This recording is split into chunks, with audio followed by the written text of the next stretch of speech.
When you think of shopping for 7-megawatt offshore wind turbines, Samsung may not be the first name that comes to mind. The brand is much more famous worldwide for its smartphones and flat-screen televisions. Yet arguably, one of the most important drivers of South Korea's largest family-owned conglomerate lies in sectors far less visible to the average consumer.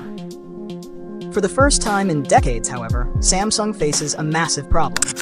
The company is under assault from multiple directions and appears increasingly stretched thin. Once seen as an industry leader, Samsung now finds itself in the difficult position of playing catch-up, a task made even harder without consistent revenue growth and expanding profitability. This challenge is most evident in its semiconductor division. Profits from chips, once the company's financial cornerstone, recently tumbled. Operating profit fell to 400 billion won, missing analysts' projections of 2.73 trillion won by a wide margin. The shortfall shocked investors, with Samsung's shares whipsawing since their 2020 peak before plunging in 2022. Meanwhile, long-standing rival SK hynix has surged ahead. The crisis might be easy to overlook amidst the glossy marketing and polished product launches that highlight Samsung's consumer-facing electronics. Yet, beneath the surface, the company's hidden struggles present a profound challenge, not only to its future, but also to South Korea's national identity.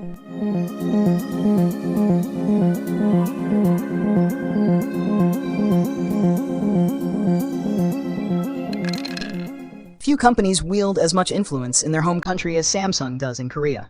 Its role in the economy is so vast that maintaining stability within the conglomerate is seen as essential to the nation itself. The breadth of Samsung's empire is staggering.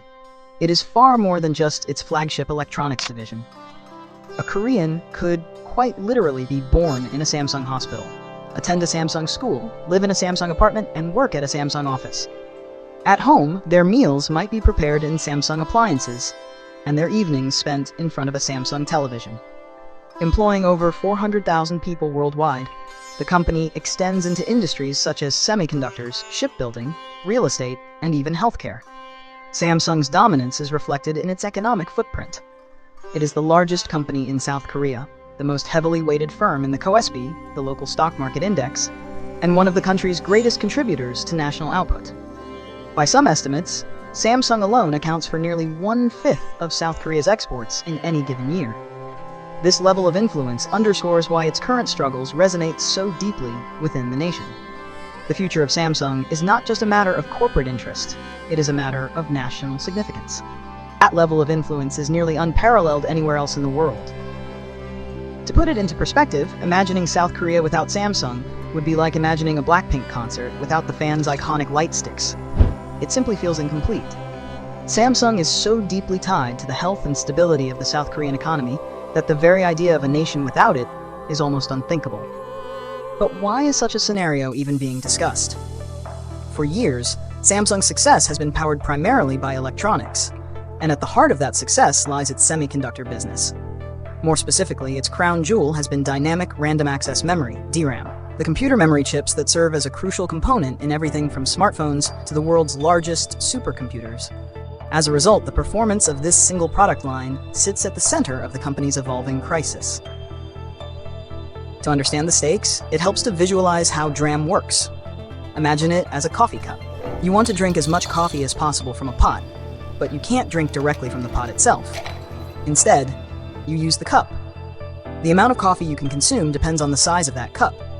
In this analogy, DRAM functions as the coffee cup, temporarily holding information so that the processor can access it when needed.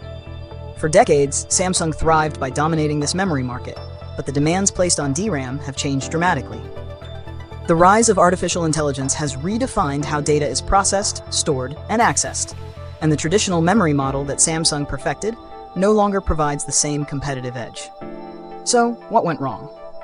A major turning point came in 2013, when rival SK hynix partnered with AMD to develop high-bandwidth memory, HBM. At the time, the market application wasn't entirely clear.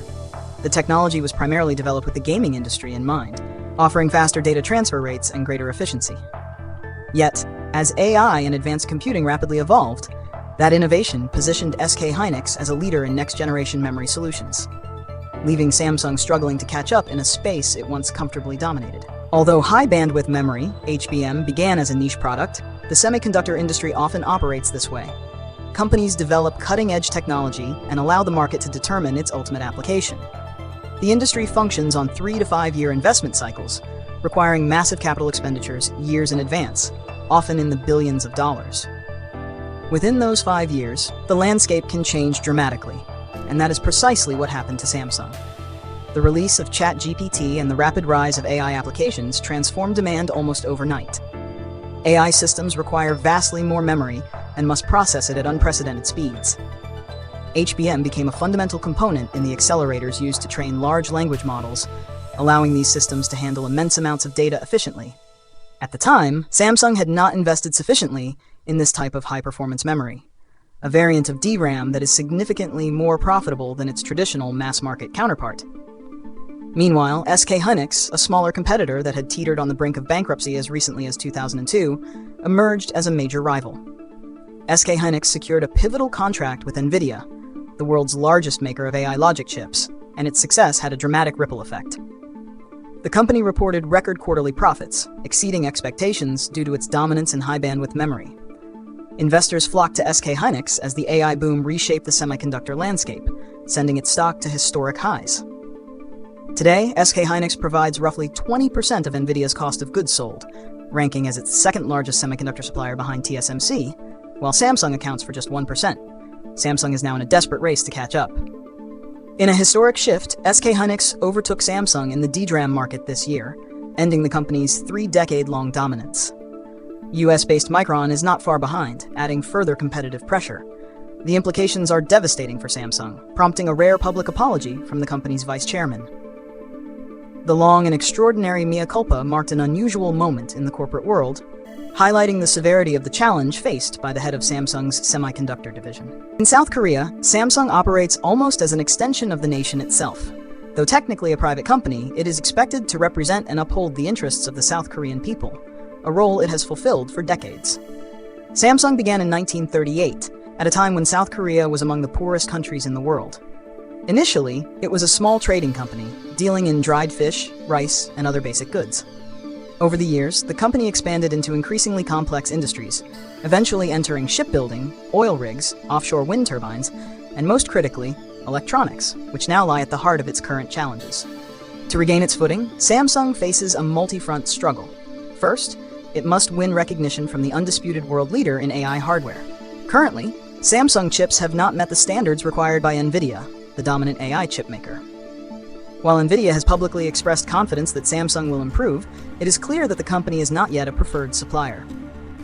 In response, Samsung is mounting an all-out push into next-generation high-bandwidth memory, aiming to close the gap with SK hynix. Executives have acknowledged that these new, custom chips have garnered significant industry interest, but revenue from these products will take time to materialize. Samsung's challenges extend beyond its own chip designs. The company also operates a foundry business, manufacturing chips designed by other companies. This division is under intense pressure from Taiwan's TSMC, which controls roughly 2/3 of the global foundry market.